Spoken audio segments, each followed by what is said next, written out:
এলাকাতে আজকে অত্যন্ত আনন্দের দিন, কেননা বহু বছর পর আমাদের বাঁকুড়া জেলা জেলা শাখা এই শিক্ষক শিক্ষণ শিবির আয়োজন করতে পেরেছে। এটা আমাদের সবাই জানে যে ভারতবর্ষের সব থেকে প্রাচীন সংস্থা আদিবাসী সমাজ শিক্ষণ ও সাংস্কৃতিক সংস্থা, যেটা আদিবাসী সাঁওতাল শিক্ষক নাট্যা সিংহের নামে পণ্ডিত 1925 সালে অলচিকি লিপি আবিষ্কৃত হয়েছে পণ্ডিত রঘুনাথ মুর্মুর হাতে। সেই অলচিকির 100তম বর্ষ আমরা 100তম বর্ষে পা দিয়েছি। এই 2025-এ 100 বছর পূর্ণ হবে। তার প্রাক্কালে এই বাঁকুড়া কেতনদা বিদ্যালয়ে এই শিক্ষক প্রশিক্ষণ শিবির আয়োজন করতে পেরে আমরা তার পক্ষ থেকে কৃতজ্ঞতা জানাচ্ছি সর্বদা পাওয়ার জন্য। আগে পর্যন্ত একটা মাত্র পরীক্ষা নেওয়া হতো অলিতুল মিনিট। পরবর্তীকালে সাঁওতালি যখন ভারতের সংবিধানে অন্তর্ভুক্ত হয় তখন আমরা লোয়ার এবং আপার নাম দিয়েছিলাম। পরবর্তীকালে সেটা সার্টিফিকেট কোর্স এবং ডিপ্লোমা কোর্স নাম দিয়ে প্রত্যেক বছর ডিসেম্বর মাসে রাজ্যব্যাপী আমরা পরীক্ষা গ্রহণ করে থাকি। এবং এই কাজটা এই যে আদিবাসী সোশিও এডুকেশনাল কালচারাল অ্যাসোসিয়েশন, যে আদিবাসী সমাজ শিক্ষণ ও সাংস্কৃতিক সংস্থার ইংরেজি নাম, যে নামে রেজিস্ট্রি হয়েছে 1967-এ, তো এই সংস্থার শাখা অফিসগুলো আগে প্রায় 350 শাখা ছিল পশ্চিমবঙ্গে, পরবর্তীকালে একটু কমেছে, কিন্তু জেলা আমাদের এখনো প্রায় 16টা জেলা কাজ করছে। শুধু উত্তরবঙ্গ থেকে দক্ষিণবঙ্গ, পশ্চিমবঙ্গের প্রায় সমস্ত সাঁওতাল অধ্যুষিত এলাকা এই আশেকা কাজ করে চলেছে। এই সংগঠন পুরোপুরি অরাজনৈতিক এবং সাঁওতালি ভাষা, সাহিত্য, সংস্কৃতি ও ধর্ম নিয়ে চর্চা করছে। কেননা সাঁওতাল জাতিসত্তা রক্ষার আন্দোলনে এই সংস্থা দীর্ঘ প্রায় 57-58 বছর ধরে কাজ করে চলেছে রেজিস্ট্রি হওয়ার পর।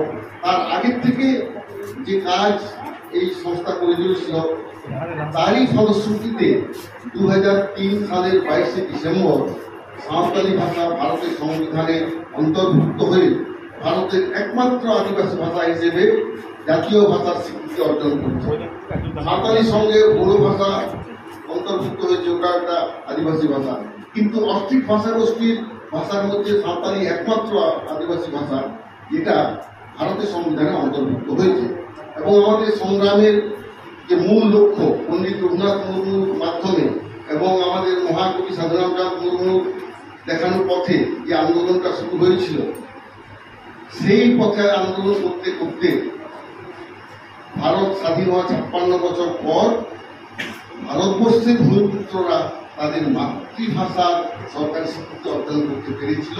এবং সেই সাফল্য অর্জনের ক্ষেত্রে আমাদের এই আদিবাসী সমাজ শিক্ষণ ও সাংস্কৃতিক সংস্থা সর্বাধিক গুরুত্বপূর্ণ ভূমিকা পালন করেছিল। এবং আমি এখানে স্যার যেহেতু আছেন, আপনারা সব আমাদের ছেলেমেয়েরা তোমরা সবই জানো, তবু স্যারের কাছে থেকে বলছি, আমাদের এই সংস্থার প্রতিনিধিবৃন্দ 2003 সালের 22শে ডিসেম্বর তৎকালীন প্রধানমন্ত্রীর সাথে আলোচনার টেবিলে বসেছিলেন। তখন প্রধানমন্ত্রী ছিলেন অটল বিহারী বাজপেয়ী মহাশয়। এবং যারা সেই ঐতিহাসিক মিটিংয়ে অংশগ্রহণ করেছিলেন সেখানে 4 জন সাংসদ ছিলেন। আমাদের বাঁকুড়ার সাংসদ ছিলেন, বাঁকুড়া পুরুলিয়ার যৌথ সাংসদ বাসুদেব আচার্য মহাশয়, ঝাড়গ্রামের সাংসদ ছিলেন বিজ্ঞান মুর্মু মহাশয়, নদিয়ার সাংসদ ছিলেন অলকেশ দাস মহাশয় এবং বীরভূমের সাংসদ ছিলেন ডক্টর রামচন্দ্র ডোম। এবং এই আশিকার প্রতিনিধি হিসেবে আমাদের প্রয়াত সাধারণ সম্পাদক বিক্রম হাঁসদা ছিলেন। এবং সেই দলে 6 জনের দলে আমি একজন সৌভাগ্যবান, আমি ডক্টর সুবোধ হাঁসদা, আমিও ওখানে উপস্থিত ছিলাম। বলতে গেলে একটা জীবন্ত ইতিহাস আমরা রচনা করতে পেরেছিলাম, যার জন্য যে মাতৃভাষায় লেখাপড়া করার স্বপ্ন দেখছিলেন পণ্ডিত রঘুনাথ মুর্মু, সাধুরামচাঁদ মুর্মুরা, সেটা বাস্তবায়িত হয়েছে এই পশ্চিমবঙ্গে। কারণ ভারতবর্ষের মধ্যে পশ্চিমবঙ্গই একমাত্র রাজ্য যেখানে সাঁওতালি ভাষাকে শিক্ষার মাধ্যম হিসেবে ওখানে ব্যবহার করা হচ্ছে। সাঁওতালি ভাষায় অনেক আগের থেকে ভাষা বিষয় হিসেবে পড়াশোনা চলছিল ব্রিটিশ আমল থেকে, but that was a non taught subject. এবার 1997-98 সালে টট সাবজেক্টে সাঁওতালিটা উন্নীত হয়। West Bengal Board of Secondary Education, West Bengal Board of Higher Secondary Council, West Bengal Council of Higher Secondary Education, এরা নন টট হিসেবে সাঁওতালিকে কাজ করেছিল। কিন্তু 1999 সালে পুরোপুরি টট সাবজেক্টে এটা উন্নীত হয়।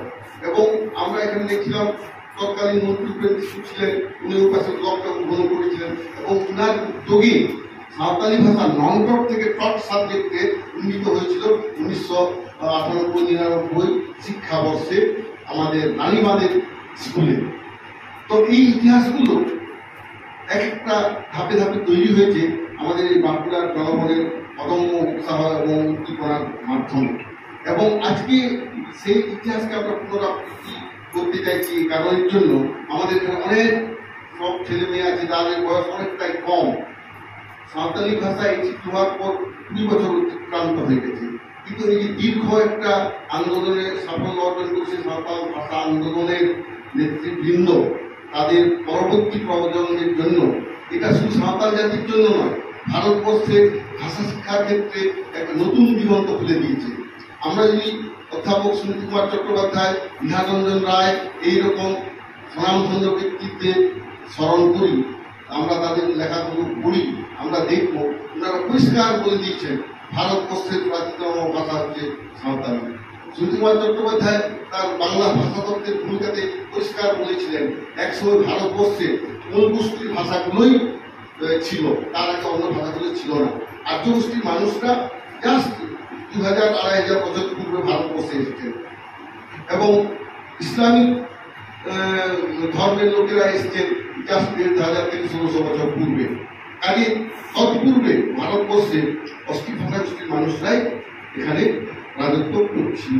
সেই কোন ভাষা গোষ্ঠীর প্রধান ভাষা হচ্ছে সাঁওতালি, এবং তার জন্য সাঁওতালি ভাষার বহু শব্দ, যেটাকে ভোকাবুলারি বলা হচ্ছে ইংরেজিতে, সেগুলো বাংলা ভাষার মধ্যে ঢুকে আছে, উড়িয়া ভাষার মধ্যে ঢুকে আছে। এগুলো যত আমরা চর্চা করবো আমরা আরো বুঝতে পারবো। সেই জন্য সাঁওতালি ভাষা সংবিধানের 8ম তফসিলে অন্তর্ভুক্ত হওয়ার সাথে সাথেই ভারতবর্ষে ভাষা শিক্ষার নতুন দিগন্ত খুলে গেছে। যে অনেকে বলতো যে সংস্কৃত ভাষা থেকে ভারতবর্ষের ভাষাগুলো তৈরি হয়েছে বা উদ্ভূত হয়েছে, কিন্তু সেটা সঠিক নয়। কারণ সংস্কৃত ভাষা অনেকগুলো শব্দ সাঁওতালি থেকে নেওয়া। একটা ছোট্ট উদাহরণ আমি দিচ্ছি। অনেকে বলছে ধর্ম কথাটা সংস্কৃত 3 ধাতু থেকে এসেছে, কিন্তু সংস্কৃত 3 ধাতু সেই শব্দটা সাঁওতালি 3 থেকে এসেছে। 3 মানে হচ্ছে পাথর। একইভাবে ছত্রম থেকে এসেছে বাংলাতে ছাতা, হিন্দিতে ছত্রী, কিন্তু সেটা সাঁওতালি কাতম থেকে যে ছাতাটা এসছে, কাতম থেকে ছত্রম থেকে ছাতা হয়েছে, সেটা অনেকে জানে না। সেই জন্য আমরা বিহারঞ্জন রায়ের বাঙালির ইতিহাস বইটা যদি স্টাডি করি, জগৎ বিখ্যাত বই, 1000 পৃষ্ঠার উপরে তার সাইজ, সেখানে উনি এই কথাগুলো অনেক বলে গেছেন। তো যাই হোক, গবেষণার সূত্রে এগুলো আমরা পেয়েছি। আমরা চাইছি আমাদের এই জ্ঞানের পরিধি আরো বাড়ুক। আমাদের যারা ছেলেমেয়েরা এখানে এসেছো, তোমরা আরো শেখো, আমাদের নিজেকে শেখার চেষ্টা করো, নিজের জাতিকে, নিজের ভাষাকে, নিজের দেশকে, নিজের প্রতিবেশীকে জানার কোনো বয়স নেই। সেই জন্য আমি বলছি সাঁওতালি ভাষা আজকে শুধু ভারতবর্ষে নয়, বিশ্বের আরো 10টি বিশ্ববিদ্যালয়ে সাঁওতালিকে পড়ানো হচ্ছে। এই ইতিহাসটা আমি জানাতে চাইছি। সাঁওতালি ভাষা সংবিধান অন্তর্ভুক্ত হয়েছে 22 ডিসেম্বর 2003 সালে। আমাদের এখানে বাইরে যে আশেকার অ্যাচিভমেন্ট রিপোর্ট আমরা দিয়েছি, ওখানে সংক্ষিপ্ত কিছু পরিচয় দিয়েছি। 1979 সালে তৎকালীন মুখ্যমন্ত্রী জ্যোতি বসু সম্বোধন হয়েছেন পণ্ডিত রঘুনাথ মুর্মুকে সাঁওতালি লিপি অলসকে আবিষ্কার করার জন্য। ভারতবর্ষের ইতিহাসে তথা বিশ্বের ইতিহাসে এই প্রথম তথাকথিত আদিবাসী সম্প্রদায়ের মাতৃভাষার স্বীকৃতি, ওটাই প্রথম নিদর্শন। তারপরে 2000 সালের 1 আগস্ট পশ্চিমবঙ্গ বিধানসভায় সর্বদলীয় বিল পাস হয় সাঁওতালি ইনস্টিটিউট করার জন্য, এবং সেই বিলটা তৎকালীন মন্ত্রী নেতৃত্বে বিধানসভায় আনিত হয় এবং সেখানে অনুমোদন হয়। এবং 22 আগস্ট 2000 সালে পশ্চিমবঙ্গের সমস্ত রাজনৈতিক দলের বিধায়কদের নেতা হয়ে উনি দিল্লি গেছিলেন একটা টিম নিয়ে, ওখানে তৎকালীন স্বরাষ্ট্রমন্ত্রী তথা উপপ্রধানমন্ত্রী এল.কে. আদবানি মহাশয়ের কাছে তিনি সমর্পণ করেন পশ্চিমবঙ্গ বিধানসভায় গৃহীত সেই সর্বদলীয় বিল। এবং তারপরে 2003 সালে আমরা প্রধানমন্ত্রীর সাথে আলোচনায় বসে এই ঐতিহাসিক জয়টাকে আমরা ছিনিয়ে এনেছি। তো এই ইতিহাস আজকে আমাদের প্রজন্ম যদি না জানতে পারে তাহলে এর থেকে খারাপ শুনতে পারে। ভারতবর্ষ স্বাধীন হয়েছে 1947 সালে। তো প্রত্যেক বছর আমরা স্বাধীনতা দিবস পালন করি, প্রজাতন্ত্র দিবস পালন করি, বিভিন্ন অনুষ্ঠানের জন্মদিন পালন করি প্রত্যেক বছর, কারণ একটাই, আমরা যাতে আমাদের ভুলে না যায়, আমাদের ইতিহাসকে যাতে ভুলে না যায়। সেই লক্ষ্যে স্থির থেকে আজকে আমরা এই যে শিক্ষক প্রশিক্ষণ শিবির চালু করেছি। সরকার যেহেতু সাঁওতালি ভাষায় এখনো ডিএলএড কলেজ চালু করতে পারেনি, শুধু একটা ছাড়া বিএড এখনো চালু করেন, অথচ পশ্চিমবঙ্গে 2008 সাল থেকে সাঁওতালি মাধ্যমে শিক্ষা শুরু হয়ে গেছে এবং আমাদের এখন কলেজেও সাঁওতালি মাধ্যমে চলছে। এবং বাঁকুড়া জেলায় এখানে অনন্য নজির সৃষ্টি করেছে।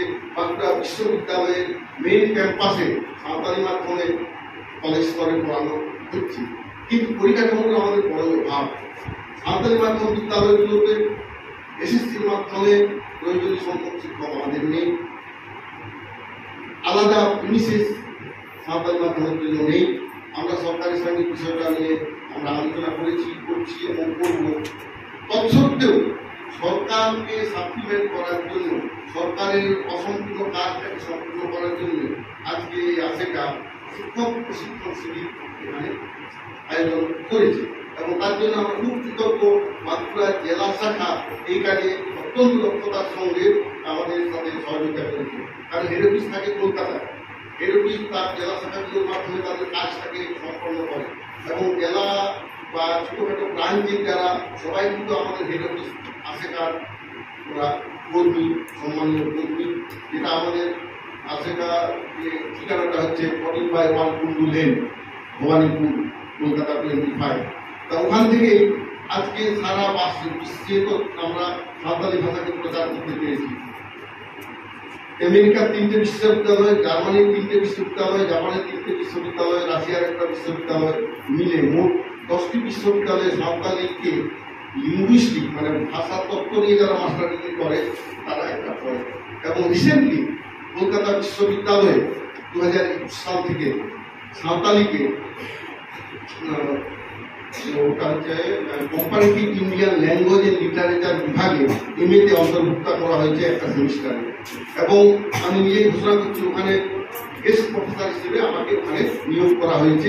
ওখানে আমি সাঁওতালি ভাষা পড়াবার সুযোগ পেয়েছি। কলকাতা বিশ্ববিদ্যালয়ের মতো এশিয়ার সব থেকে প্রাচীন বিশ্ববিদ্যালয়, যেটা 1857 সালে তৈরি হয়েছে। কাজে সাঁওতালি ভাষার গুরুত্ব সবাই বোঝেন। এবং রবীন্দ্রনাথ বিশ্ববিদ্যালয়ে 2009 সাল থেকে সার্টিফিকেট এবং ডিপ্লোমা কোর্স আমরা শুরু করতে পেরেছি। এখন পশ্চিমবঙ্গে প্রায় 10 থেকে 12টা বিশ্ববিদ্যালয়ে সাঁওতালি ভাষা পড়ানো হয়। একটা কেন্দ্রীয় বিশ্ববিদ্যালয় আমাদের পশ্চিমবঙ্গে আছে, বীরভূমের বিশ্বভারতী, সেখানে সাঁওতালি পোস্ট গ্রাজুয়েট লেভেল পর্যন্ত পড়ানো হয়। এবং আরো আনন্দের বিষয় যে সাঁওতালি ভাষায় অলচিকি লিপিতে PhD থিসিস পর্যন্ত আমাদের ছাত্ররা সাবমিট করতে পারছে। এই যে অধিকার আজকে আমরা অর্জন করেছি, সেই অধিকারের মূল্য বুঝতে হবে, সেটাকে বাঁচিয়ে রাখতে হবে। তো সেই জন্যে অনেক কথা বলার থাকলেও আমি আজকে যেহেতু আমাদের দেরি হয়েছে, আমার বক্তব্য দীর্ঘায়িত করবো না। শুধু এইটুকু আমি অনুরোধ রাখবো, আমাদের পাশে এখানে উপস্থিত হয়েছেন আমাদের স্যার। স্যার আপনার নাম? স্বপন কুমার মন্ডল স্যার এখানে আছেন। উনি সব সময় আমাদেরকে 4 দিনের মতো এখানে দেখাশোনা করবেন। আমরা তো উদ্বোধন করে চলে যাব, উনি সবসময় থাকবেন। এবং আপনারা যারা কোনো অসুবিধা হলে আমাদের যারা এখানে জেলা নেতৃত্ব আছেন তারা সেটা দেখবেন।